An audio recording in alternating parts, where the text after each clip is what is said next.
of that. But in the meantime, let's just talk now to Jody Sabral, who's an author who lived in Turkey for 10 years plus, in fact, Jody, and works as a BBC journalist here. I mean, trying to get some sense as to why and why now is not that easy. What do you think? No, it's been an extraordinary night of events in Turkey. I mean, last night when this news broke, I was speaking to a friend there who's a broadcast journalist, and she described it. She said it's too real to be a staged one, yet too surreal for a real one, And you look at the government now, they are blaming the Gülen movement. We've just heard Egemen Barış put everything on the Gülen movement, which kind of, it fits their narrative. They have been purging the security forces and the judiciary of the Gülen movement, yes, over the past few years.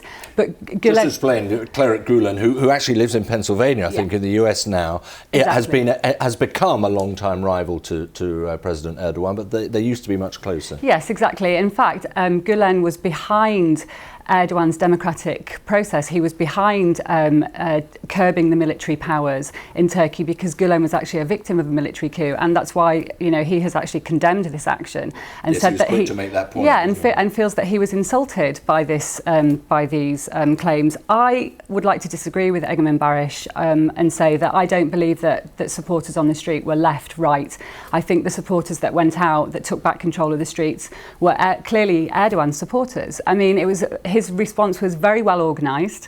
He was on air, on social media, calling for a response from his supporters, and we saw the pictures to prove this. But whoever they were, the pictures we also saw, by and large, were of civilians and police being able to disarm military. And they were the ones with the guns, and yet they didn't really put up what you might call a sort of a strong arm defence of their own position. Yeah, which I think is also a clear indication of what kind of military action this was.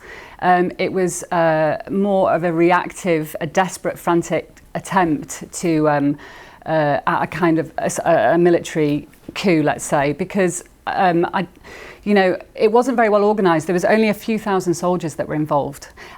They took the chief of staff hostage.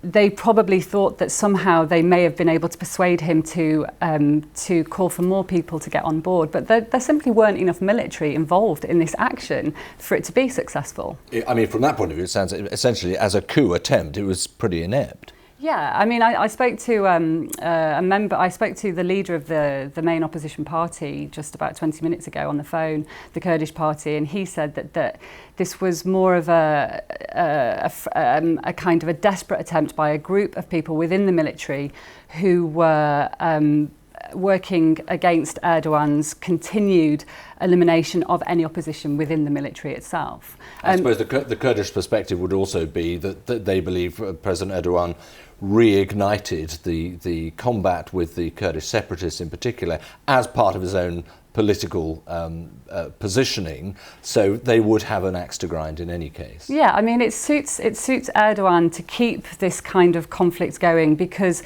his narrative is that he was standing on those steps last night saying we have saved the country from a military coup, and people like a strong leader in Turkey. He does have 50% of the vote, therefore he does have a strong mandate to continue this kind of government. But but there is 50% of the population who are not being heard in Turkey right now, and that's what we're seeing. There is another part of the population who feels that they're not being represented by Erdogan, and that's problematic. And his vision of democracy somehow has to be more inclusive if he does want to unite the country. Okay, Jody, we'll leave it there. Thanks very much indeed.